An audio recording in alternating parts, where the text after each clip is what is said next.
isolation of your mind away from the external world during meditation, and to completely internalize, turn off the mind, turn off the imagination, and put your attention where we're taught and how to do it when you're initiated.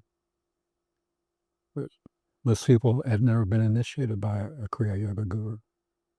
I mean, how many have? Paramahansa Yogivah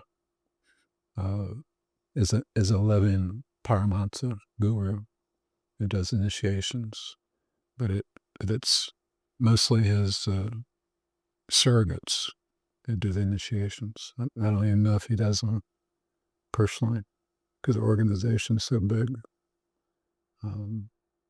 But to have the initiation by somebody who themselves have come to the point of what initiation is about, which is realization of self. They realize the self, they know. And then they know the workings of the world, they know the workings of the gurus. And they don't teach your attention on the supernatural. They have you put your attention on the natural, which is yourself.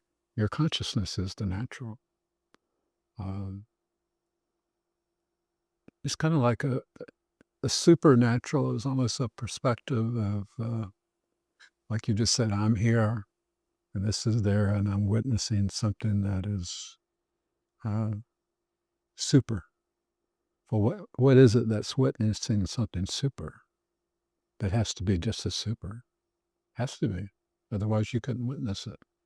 So what's witnessing the supernatural or these miracles or levitation or whatever is much, much bigger than what you're witnessing. The witness is much more powerful and much more, it's not an event, it's a reality. Whereas miracles are events. If you imagine that Babaji flies through the air, or Lahiri Masaya levitates, the mind's fascinated by these ideas, and it stimulates the mind, which is the opposite of what you want to do. And it serves no purpose. What benefit is it? There's no benefit other than to make yourself feel special that I'm part of this family of gurus and Kriya yogis, and I'm special. I have, I'm part of this exclusive club. So I feel better about myself. That Kriya Yoga is not about feeling better about yourself. That's yoga itself. Hatha yoga, you feel better about yourself because you start to feel healthy, and your mind starts to learn concentration, and prana starts to flow through your body, so you feel better about yourself. But if you had were a member of a club, a member of a Kriya Yoga society, then you go to services, everything is positive, everybody is thinking in one way, in a positive way.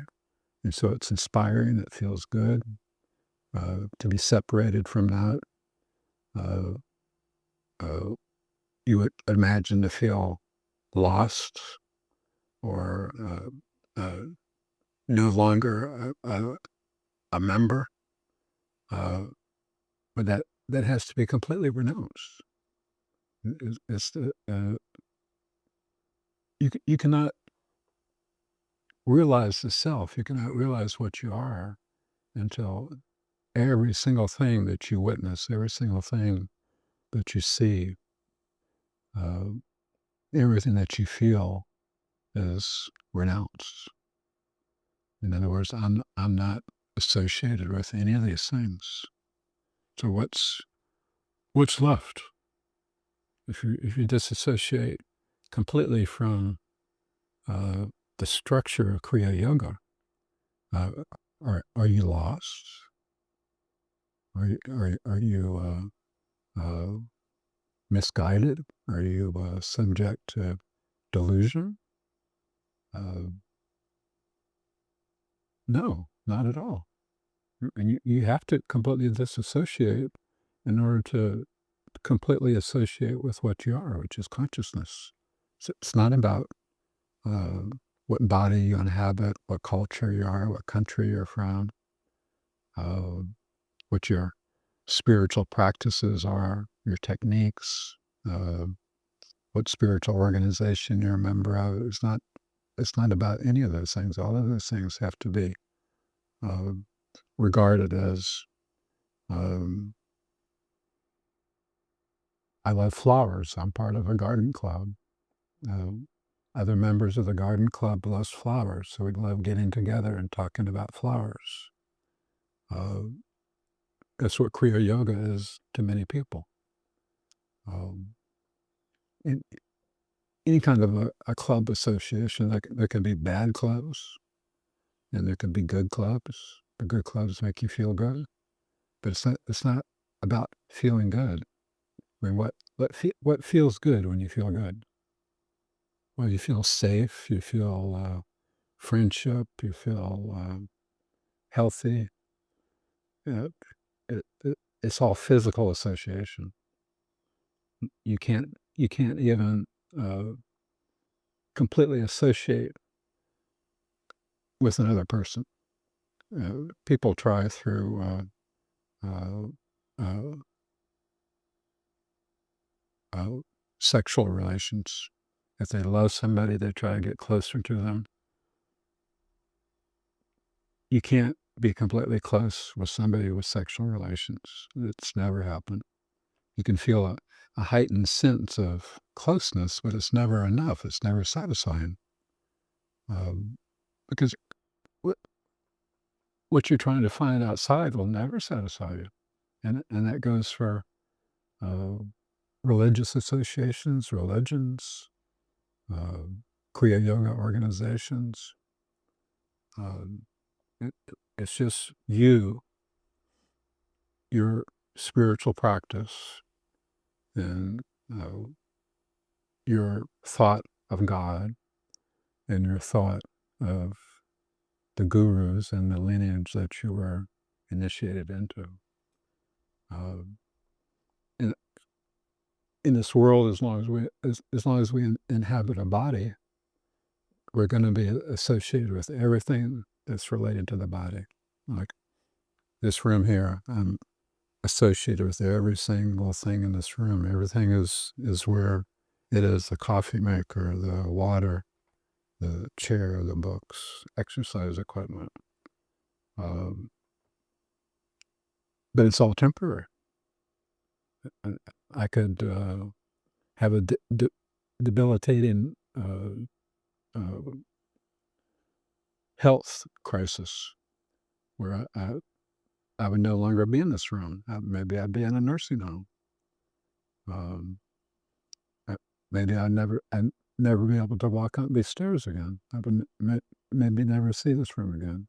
That could happen like that, or a friendship, or a deep love interest, or your uh, profession that you love, your mother and father. All of those things can change like that. Uh, but what is the one thing that never changes?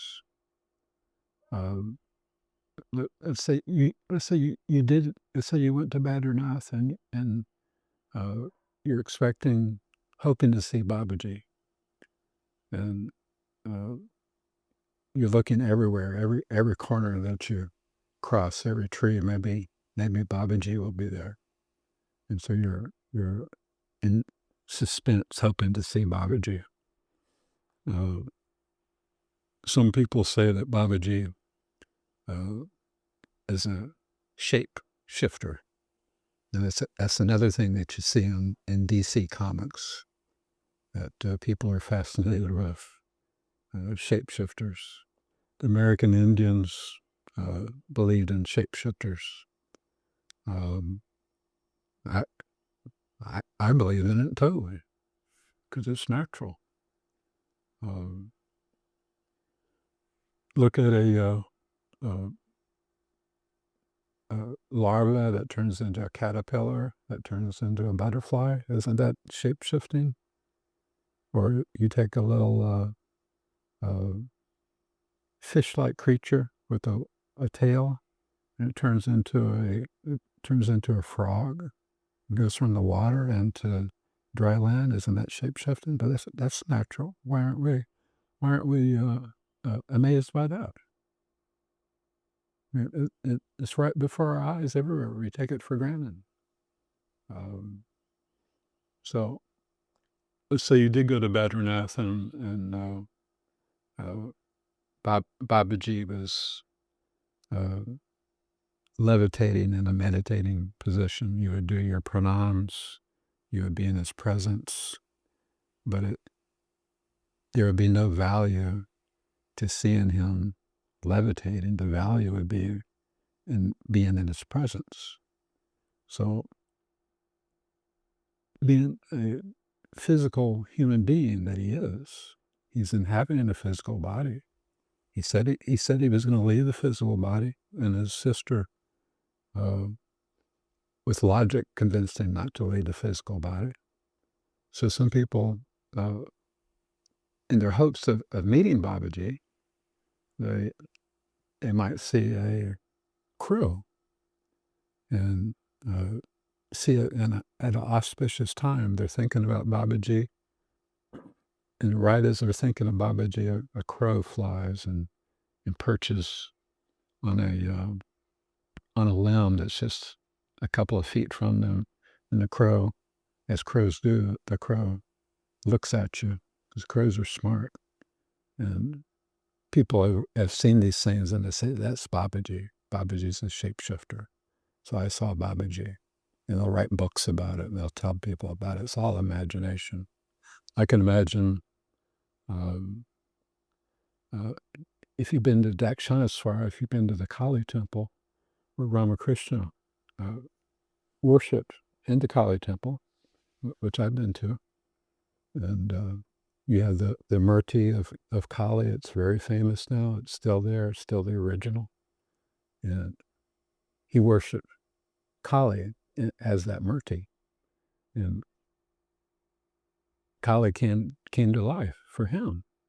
Didn't come to life for other people. It came to life for him because of his complete, absolute, one-minded uh, devotion to Kali, his idea of Kali. So his idea of Kali manifested for him. Other people in the room, it was still a Murti, but it manifested for him. That's what uh, uh, he experienced as being real, and she talked to him, and they had conversations. This is a regular occurrence for Ramakrishna. Uh, what practical experiences do you have? Meaning, uh, those that are spiritual aspirants, that are Kriya yogis that hopefully have been instructed, uh, initiated by anyone who's qualified to do it. Uh, what is your practical experience every day? Well, you do normal things. You wake up in the morning. There's a little wren that sleeps right outside the front door. So I watch her most mornings wake up, and she stays there and doesn't move a muscle for the entire night, and then probably for 12 hours from sundown to sunrise. But then when she comes to consciousness of the world, you can tell that she's reassociating with the world because she'll put her head up and she'll look around. She'll take a few steps before she flies off. So she's been out of this world in her awareness, and then conscious of the world, and then goes about her nature. So that's what we do as human beings too. Those who live more of a natural life have more happiness. Those who live more of an unnatural life have less happiness. Uh, just as it would be in nature for a fish. If a fish were, uh, wanted to be a bird, then the fish should be unhappy. I want to be a bird. I'm a fish. Um, so wanting to be something other than what you are is completely delusional. It has no good outcome at all. But this is a primary uh, uh, way that people are taught in Kriya Yoga.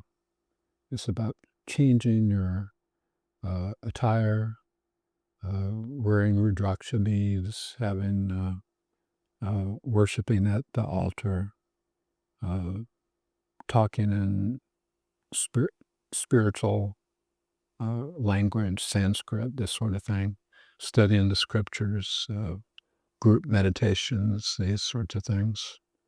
There's nothing bad about that, but none of that has anything to do with realization of God. You can do all of those things. Krishna has said it in the Gita. Other avatars have said it, that all of these things that you do in the world are of the world. Spiritual connection is not of this world. So it isn't something that you do. It isn't the way that you live. So Mahasaya demonstrated that. Babaji said, go back to your family, go back to your job, and show spiritual aspirants that you can realize God, you can have God consciousness while living in the world.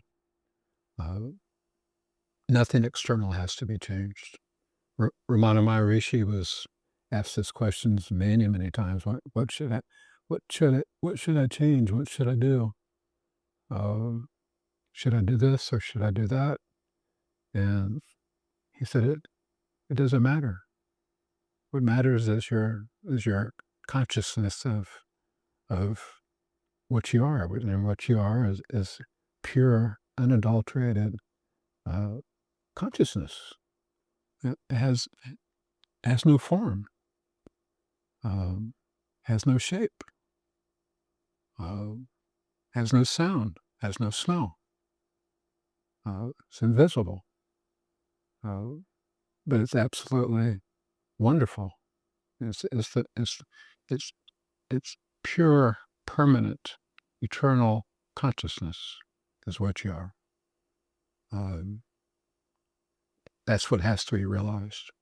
So that happens inside, not inside your body, but we point to our body and say this is inside, but it's not inside the body. It's actually everywhere. It's what you are is omnipresent. It's everywhere. But for practical application of meditation, you say that it's inside, meaning it's inside your body. And that is, goes completely against our uh, uh, way, process, the way that we're taught to live. We're taught to make our way in the physical world. We're taught to excel in the physical world. We're taught to do all the right things in the physical world. Everything is physical related. We're not taught about spirit. We're not taught about reality. We're not. Our parents aren't realized souls that take us as a child and say, "You're not this body. You're pure spirit." So we behave as if this world is our home. That we live in this world. Everything about the world is the most important thing. Uh, Spiritual realization is uh, absolute, and it will not happen until you have absolute, complete renunciation of the world. Just as the Gita said, the Upanishads, the Vedas, So a person not understanding, they think, well, I need to leave my family. I need to leave my job. I need to leave my dog. I need to leave my house. I need to become a hermit in the Himalayas. Uh, I've I've lived in the Himalayas as a hermit. It's exactly the same as living here. There's no difference. You start to associate with where you're sleeping, with the cave that you're in. You associate with the fire that you make. You associate with the water that you find. You associate with the weather. You associate with the animals you encounter. You're associating with physical things just so like you are here. So what's the benefit? Uh, well, the benefit would be a good benefit in that you're going into seclusion away from the anxieties of uh, the modern world, the commercial world. But that's not going to solve your problem. That's realization isn't going to uh, happen. You're you're still going to be thinking about the life that you left. You're not going to be able to stop. Your memories are still there. Ramana Maharshi, when Ramana Maharshi, someone asked him, what's the real problem? Why is self-realization so difficult?" And he said, "Well, the primary uh, obstacle, the primary problem is memories. Is that you associate with what you did yesterday. You associate with who you met 5 years ago. You associate with your grade school. You associate with your college. You associate with your town. You associate with what music that you like. You associate with what kind of food that you like. Uh, what kind of entertainment you like. You associate with all of those things. And if you don't have those things, then you you feel that I'm unhappy because I don't have what I want. Uh, so you can take someone who's initiated into Kriya Yoga, and they can say, "Well, I'm going to associate with all these wonderful things. Going to Sunday service, listening to, reading quotes of Paramahansa Yogananda or other gurus, singing, praying, meditating together. Um, some even wear the same clothes, like the color. When Kriya Yoga initiation, everybody wears blue. Um, so everybody feels good when they do that. But then when they go back to their family or go back to their job, they don't feel so good. Well, I don't have the peace that I had when I went to Sunday service. Uh, if you're doing this, you're completely uh, off track. You're not going in the right direction. Uh, is it an improvement? Well, sure, it's an improvement if you're doing something. If you're doing a spiritual activity, it's an improvement over doing a complete external desire uh, motivated uh, activity. So that's good. Just like drinking pure water is good, rather than drinking still water. All those things are good. Uh, it's improvement, but that could be compared to uh, an evolutionary uh, progress, which is extremely, extremely, extremely slow. Paramahansa Yogananda said that Kriya Yoga is the airplane route. So what he meant, and he described it in detail, is you totally disassociate with everything in this world, including yourself in this world, uh, your body.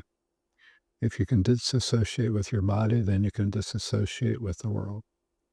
And so uh, he taught what he was taught by his guru, uh, uh, Sri Yukteswar. And Sri Yukteswar learned this from his guru, Lahiri Mahasaya. And Lahiri Mahasaya learned this from his guru Mahavatar Babaji. Uh, and that's still being taught today for those who want to know and want to practice and want to realize. But the more people you take teaching this, you start to get some individualization. Because obviously, whenever anybody talks, uh, they're telling you from their perspective, or their perspective of understanding. So it's not going to be perfect. Now, if you're a perfect disciple of Paramahansa Yogananda, like James Lin was, he understood, because he uh, had realization, the airplane route of realization. Then he understood, and he was intoxicated most of the time in bliss and experience of bliss. But he completely understood what Yogananda was teaching, just as Yogananda understood what his guru was teaching. Uh, but why is this? Why did this only happen with James Lin, uh, Oliver Black, uh, um, what's her name? And she wrote the book God Alone, Yana Mata. Uh, she realized this. She understood. The other disciples never had this realization. They were still focused on externals of the organization, propagation, the habitual way of living.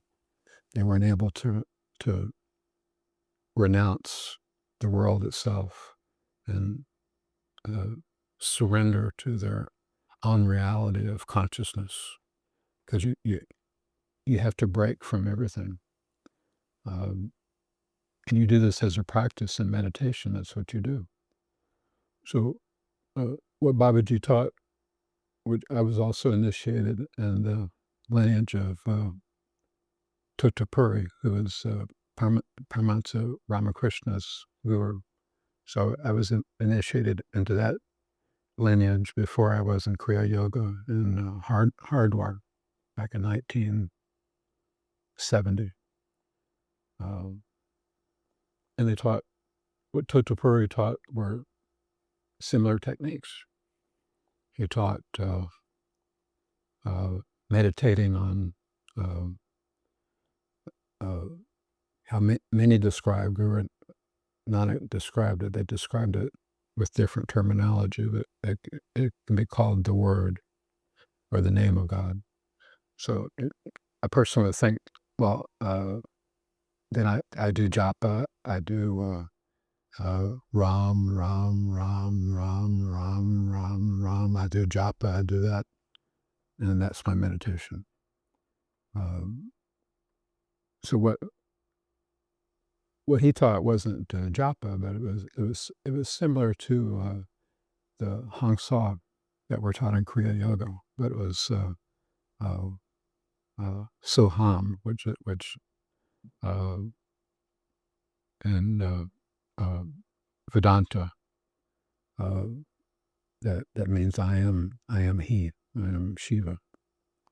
But the practice itself was the same. The breath, putting your awareness at the spiritual eye, following the breath in the nostrils with your tongue in Ketri Mudra or Bhakanat, and then concentrating on the breath with uh, Hong Sa or Soham. Um, that's the practice. Um, some Many mistakenly now are being taught that um, that's a Hong Sa practice, but what it is, it's the practice of, it's the Om practice. The Om, AUM or OM is the word of God. It's the primordial word. It's the primordial. It's the first emanation of vibration from that ultimate reality that has no vibration. It's completely static. But when it stirs, when it creates from that primordial word. So that's the name of God. That's the word of God. It's not the New Testament. It's not the Bible. It's not what's written. You can't write it. You can't pronounce it. So meditating om, which some people practice, and they think that they're practicing the Om technique. They're not practicing the Om technique. The Om technique uh, takes prana, uh, meaning the Hong Sa technique, which is really the Om technique. It takes prana, which is energy from your feet, your calves, your thighs, your genitals, your uh, uh, anus, up into your upper organs, your stomach, your digestive system, uh, slows down the heart. Also, energy comes from the fingers, and all of that comes up into the uh, astral spine. The astral spine is within the physical spine. And when it does, when all the prana is taken out of the body, you no longer have use of your senses. So there's nothing to distract you to the outer world. It's a technique. So you don't have to say, well, I'm going to renounce the outer world and leave my family and go to the mountains. That's not renunciation. Renunciation is bringing all the prana into the sushumna. That's renunciation. Then you have no history with the world. You have no contact with the world. Your heart beats at a much slower pace. My normal heart rate is about uh, 57. When I practice this technique, it goes uh, uh, down to about 30 beats a minute. You can control that through this technique. So when the technique is properly done, it's a spiritual uh, technique. The airplane route to realization in Kriya Yoga is the technique of connection with the primordial word of God. You start by following the breath along with the the mantra. It's a specific technique. There's more to it than that. Then you start pulling prana out of the body, and your primary attention is here at the spiritual eye. Your spiritual eye opens. It isn't difficult to have your spiritual eye open. Uh, it, uh, if you're initiated into Kriya Yoga by someone who has realized Kriya Yoga, that has realized God, your spiritual eye is open at that time. So uh, your spiritual eye opens, and you start to have uh, vision of the spiritual realms. And the spiritual realms are also vibration, but it's a higher frequency. It's a higher vibration. So you start to you leave the physical world behind, just like uh, when you die, and you enter into the spiritual realms. And in the spiritual realms, everything is more subtle. Everything is more complete. Everything you can see the workings of nature. You have uh, a form uh, of energy. It still looks like the physical body, but a, a, a, a astral form, which is a form of energy. So it can't be hurt, can't be cut.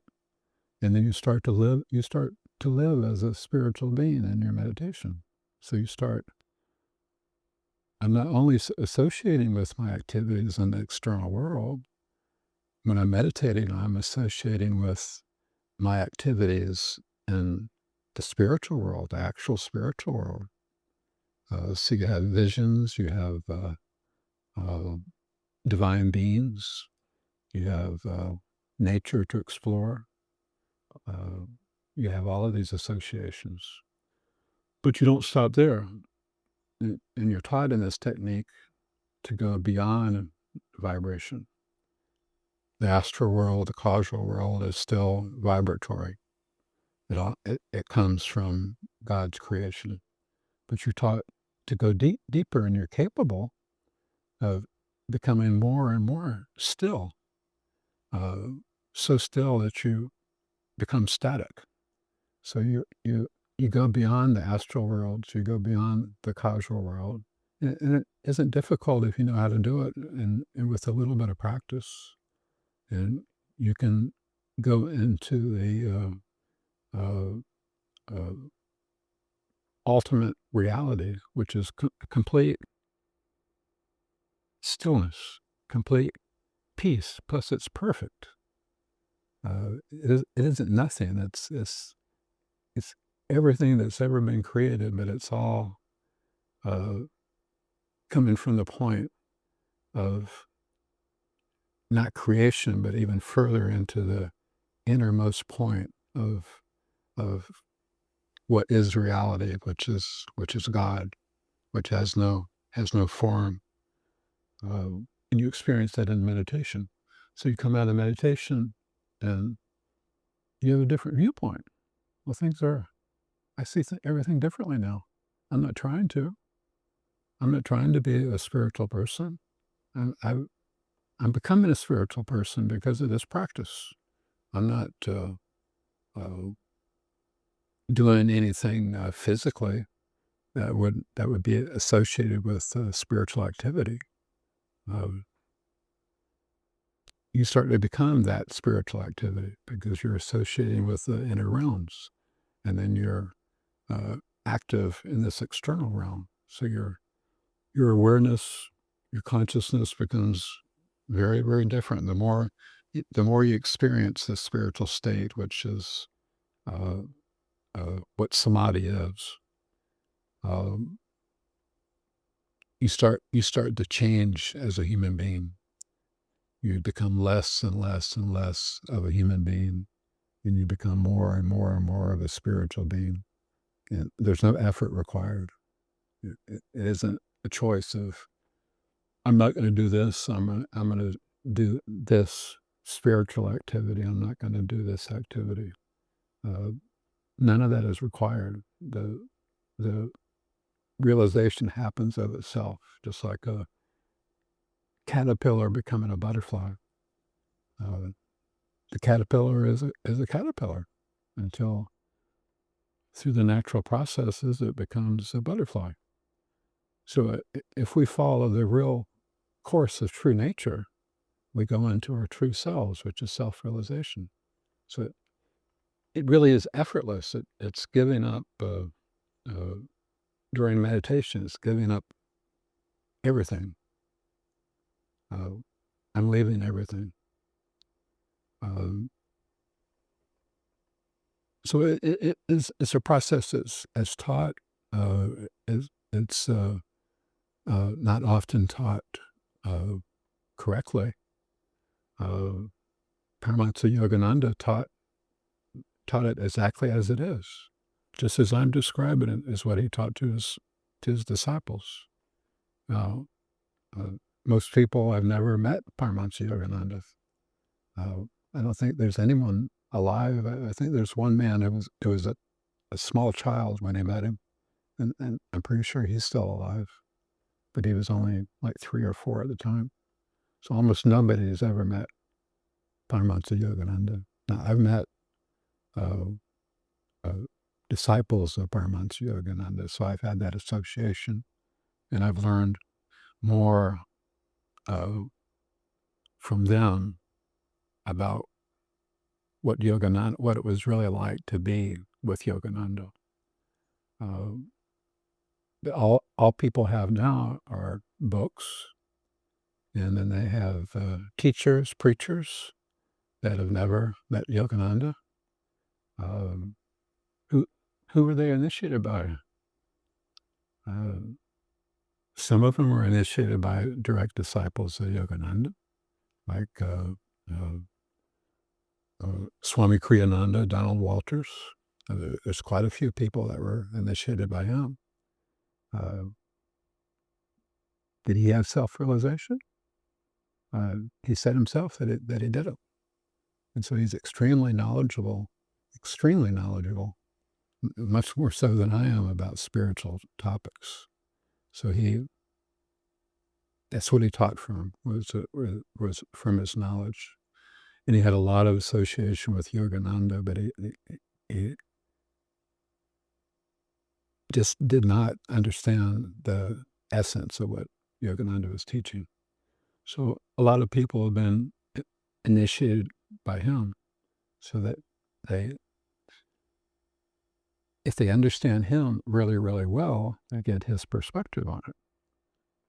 If they were initiated directly by Yogananda, wouldn't that be quite different? Somebody who's perfect in the practice, somebody who's perfect in the realization of the knowledge, of course it would be. This is anything else, like a real talented, hardworking pianist or artist or athlete. Um, if you go to the best, you're going to learn the best. It's the same way with yoga, hatha yoga. If you really love hatha yoga and you want to be really good at it, you want to have the best teacher of hatha yoga. Now there's lots and lots and lots of people who teach hatha yoga. They've they love it, they do it, but they don't have uh, a real depth of experience. But they're teaching hatha yoga, which is good because people that are casually interested. They can uh, learn a lot about hatha yoga from this person who has a little more knowledge. But if they were really serious about hatha yoga, they would go to somebody who is a perfectionist in hatha yoga. I've seen some hatha yoga masters. I've seen what they uh, can do, and it's absolutely uh, astounding. Now that is something that is astounding, is to watch uh, a human being get into uh, certain hatha yoga advanced postures, because most people aren't able to do that, and they demonstrate that, and they can take you as a student to a much higher level than a teacher who doesn't have this experience. So it's the same with Kriya Yoga. But people are taught to have the continuance of Kriya Yoga. They're taught to have faith. Uh, when you're initiated by the initiators, you have to have faith that you're being guided correctly from the spirit of Yogananda. Uh, they're taught that Yogananda is aware of everything. Yogananda is aware of you. Yogananda is present at every initiation, and he's guiding the initiator and uh, choosing the words for the initiator. And you have to have faith that all this is perfect and correct. Um, doesn't require any faith. Having you can never have authentic faith without experience. Um, you look. My parents, for example, they'd never flown in an airplane. First airplane I was in was a uh, jumbo jet, which had 2 stories, and they had stairs where you could go up to the top level. And that was the plane that I took to New Delhi in 1970. Um, I had never been in a plane before. It was the first plane I'd ever been in. You see this big, huge jumbo jet. And how is that going to even get up in the air? How many tons is that weigh? I didn't know anything about um, uh, engines and aviation and thrust, and then the proper uh, layout of the wings, for example. Um, but I knew that this jet would fly to New Delhi from from Miami to New Delhi, which is a long, long, long flight. So it's going to get up in the air. It's going to make it across the deserts. It's going to make it's going to make it all the way to India. I have to have faith that that'll happen. But that's the type of faith where you also have, you reserve a certain amount of doubt. You've heard stories of plane crashes. You've heard stories of engine failures. I've been in a jet where during takeoff they had a massive engine failure. It's amazing how many bad things happen to airplanes. So you have that in the back of your mind. So I had faith that it would go there. Otherwise, I wouldn't get in the plane to go to India. But I also had reservations. Are these things going to happen? So whenever you're told to have faith, it's always going to be that type of faith. I've had so many people that have been initiated by someone, and they're told that this other person gives a more authentic initiation, so they get initiated again, and then they hear of another person whose their initiation is the most authentic, the initiation just as Lahiri Mahasaya taught. So then they go and they get initiated by him. And there's some people who have been initiated by 5 or 6 different initiators because they're never satisfied. The problem isn't with the initiators. If you have the correct understanding, which is very, very rare, it would be based on your yoga practice of a previous life.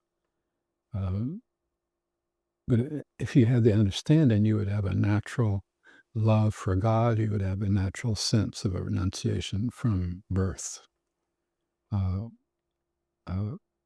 My childhood was very unusual. I had a natural sense of renunciation.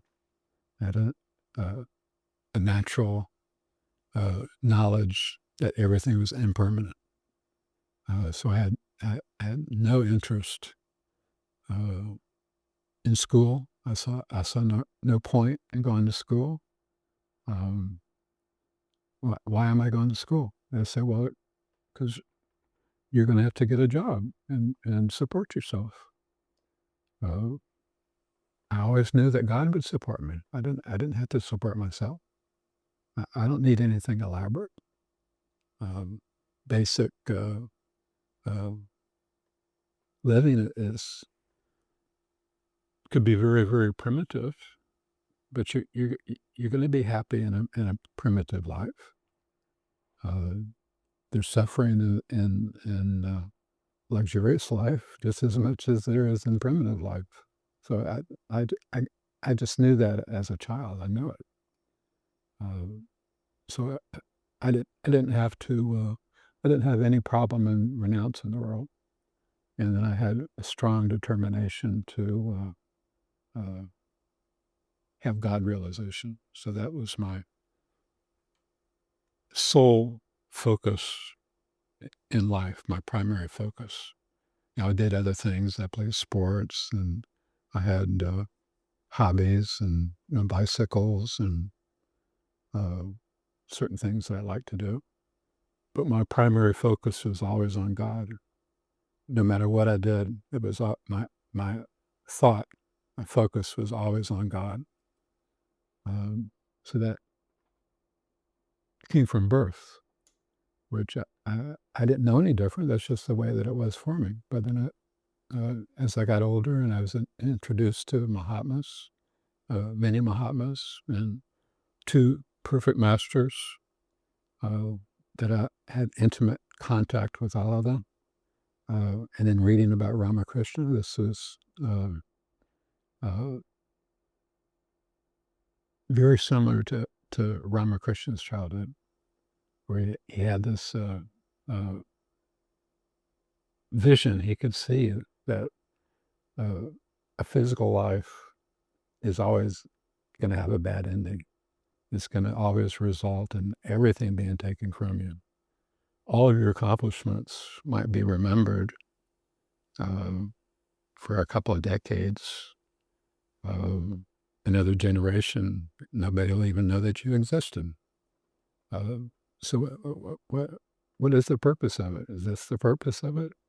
Absolutely not. I mean, wouldn't that be horrible to devote yourself to so many things, people, and accomplishments, and really trying to have love relationships, true love relationships with your mother or your father, uh, a boy or a girl, or your children.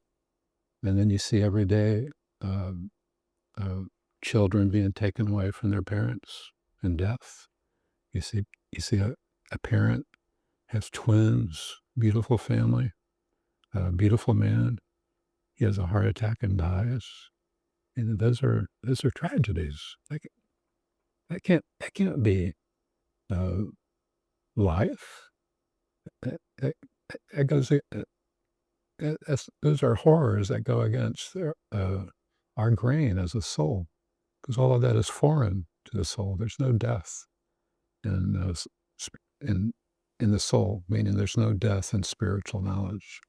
But I can take a spiritual book, like all of these are excellent scriptures, and they can tell you this. Um, so I read the Gita. I started meditating with some simple methods that Krishna taught in the Gita, and had beautiful meditations. The prana coming up the Sushumna. I learned to control the prana and the Sushumna. The third eye was fully open, so I had visions. I had beautiful divine light, geometric patterns, but also uh, uh, uh, divine beings every time I meditated. And I had peace, tranquility, uh, bliss every time I meditated. But I was a young boy, and I had already renounced the world. I didn't have anything. I didn't have any associations. Um, I went to school with other boys and girls, but I was never, um, uh, I was popular um, because I interacted really well with people, but I never considered any of them uh, a close friend in which I would confide my spiritual ambitions. Um, so what's required in Kriya Yoga, if you're trying to sell something, if you're trying to sell a product, or if you're a political candidate and you're trying to get elected, you naturally highlight all the good things. You never say anything about the difficulties. You never say anything about the bad things. So if you're propagating anything, and Kriya Yoga uh, uh, is often propagated as something to acquire. You acquire this from us, you become a member with us, and then we teach you the way of life, the way of Kriya Yoga. Um, but if it's something that you're selling, I'm not saying necessarily monetary selling. If I have a neighbor and she buys a rake to rake leaves, and because she uh, bought that particular rake, she thinks that everybody should have that rake. So she'll tell you, oh, you should buy the rake that I bought. This is the best rake. Everybody does that. They think that whatever they're doing is they discovered the best. Everybody has that tendency.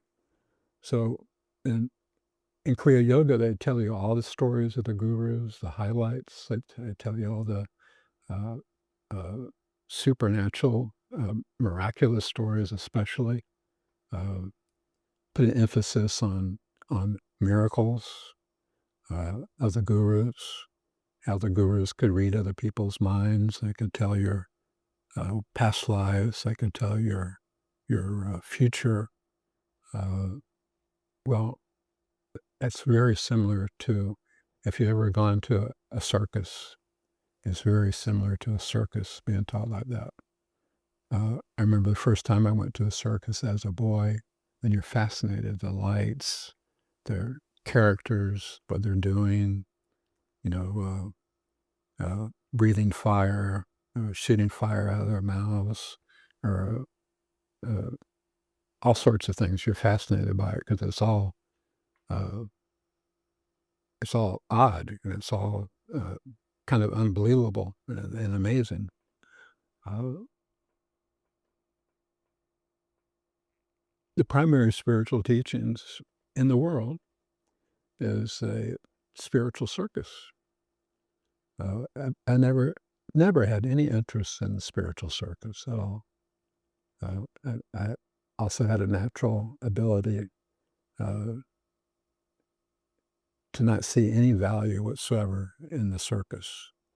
Um, I wanted to have uh, God intoxication. I wanted to have contact with God. I wanted to have the the ultimate purpose. I wasn't interested in the spiritual circus, all the performers, all the uh, entertainers. And this is what a lot of spiritual teachers are, is they're entertainers. And they can become quite famous as a spiritual entertainer, telling stories about Babaji, for example, entertaining stories and miracles. And uh, I met Babaji in the Himalayas, and they'll write a book, My Time with Babaji. And then Babaji told me to come back into the world and teach the world. Um, and uh, the practical aspect of what you have to do, and it's something that you have to do, uh, which in the beginning uh, doesn't sound very good. The, the real spiritual uh, uh, activity that you have to do is not appealing. I, I would never tell anybody that it's something uh, uh, desirable uh, in a human sense, uh, because it isn't necessarily pleasurable. But people are taught that it's all pleasurable, that it's all good. Well, it's just not true. Some Kundalini yoga practitioners who are taught uh, Kundalini awakening and meditation, they're talking about the side effects of Kundalini awakening, uh, which is absolutely, completely false. There's no side effects to Kundalini awakening at all, not even a one. What they're experiencing, and then their teachers validate it. They say that that's because of Kundalini awakening. What it is they haven't, uh, they've done particular yogic techniques to awaken the Kundalini, but there's no renunciation. There's no understanding of renouncing the world, renouncing the body, renouncing your self-interest. So their Kundalini becomes awakened, but they're still the same. They still have their desires. They still have their selfishness. So there's a conflict, and this is what they're experiencing. They're experiencing the conflict because they haven't become selfless. They haven't done selfless service. They're not living a proper pure life. All of this is conducive to uh, calmness, which is required. So the the external things that are taught, uh, vegetarianism, for example, uh, uh, not having a full stomach, uh, hatha yoga, postures and stretching, uh, different things. All of those help you become more stable when you have the experience. When you have the experience of that which is not associated with what you're doing in the world.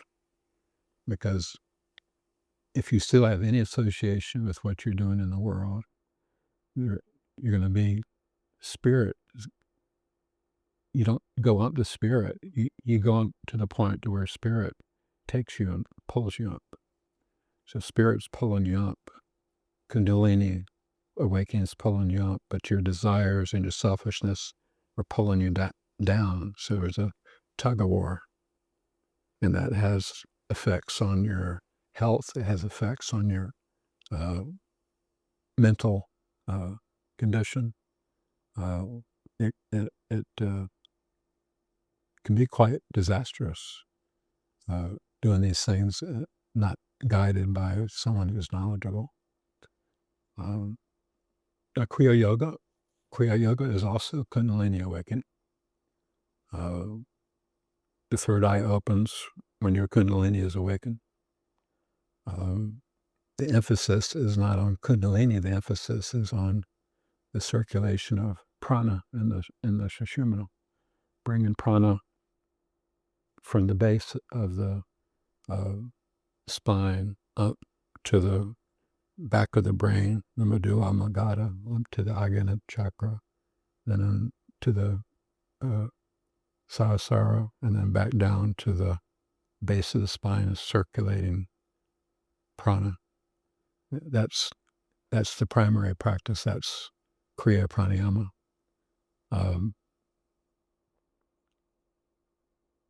Now many are not taught this because the teacher has never experienced this, and the teacher has never been taught this. Yogananda taught this. Yogananda taught this to James Lin, and James Lin was able to do it because he was, even though he was a multi-millionaire back in the 1940s, which is the equivalent almost of a billionaire. When he met Yogananda and started to really uh, uh, have this personal relationship with Yogananda, he saw the that there's no value in what you accomplish in life. That the real accomplishment is the realization of God. He understood that, and then because of that understanding, he was able to renounce his high society, wealthy life, still uh, uh, be the CEO and still run these big companies, but but not having it be the purpose of his life anymore. And so he was able to go within the soul. Within the soul is where you find God. God is Paramatma. The soul is Atma. So you have to know what you are. You have to know Atma.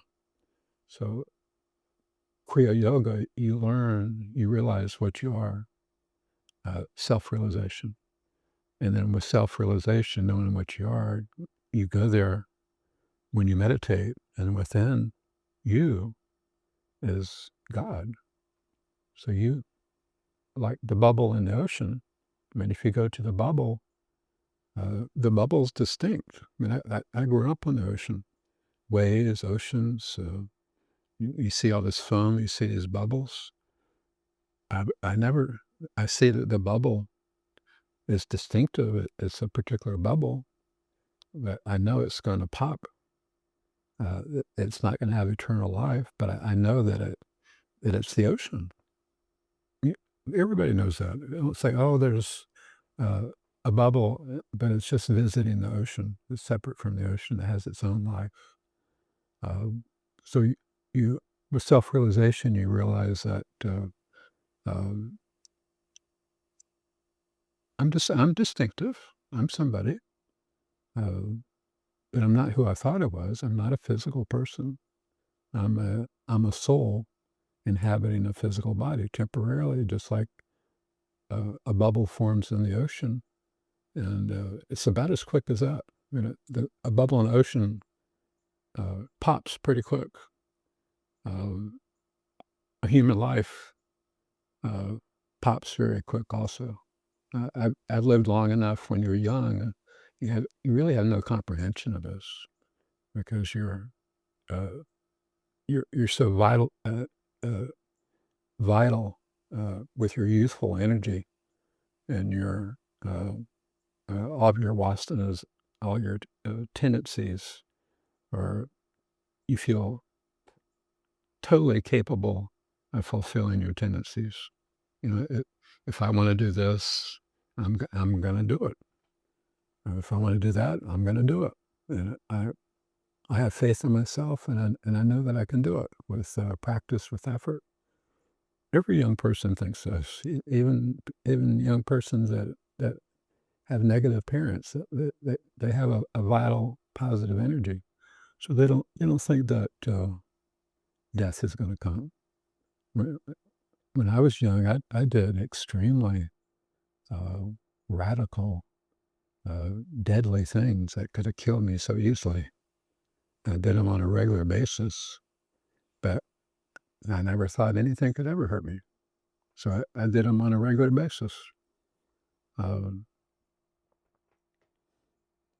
but when you're 20, and then you become, I'll just you say for my own self. Now that I'm 70, uh, I'm I'm I'm an old man. I'm not 20 years old anymore. I'm not 30 years old anymore. I'm an old man. I can see it happening. I can feel it happening. I experience it happening. And I see all the years of my existence, uh, all of those years, which when I was a young child, you don't have perspective. So a year lasts a long, long time, uh, because you don't have a perspective of the adult. Well, the adult does not have the perspective of an old person. So as you get older, your perspective gets larger and larger. You see the youth, you see the baby, uh, and you see the middle age, you see the vibrance, and then you see that uh, they're going to get old, and you know it's going to happen because it's happened to you. But if it hasn't happened to you, uh, you really don't think it's possible because it's never happened to you. Um, so Kriya Yoga there's nothing supernatural about it. There's nothing fascinating about it. There's nothing that I would say that it is uh, incredible. Uh, it's a it's a practice that you do. You start off with a physical practice, along with a mental practice, and then that uh, makes your mind more subtle, which means your mind becomes uh, quieter and quieter and quieter. So your thoughts are no longer predominant.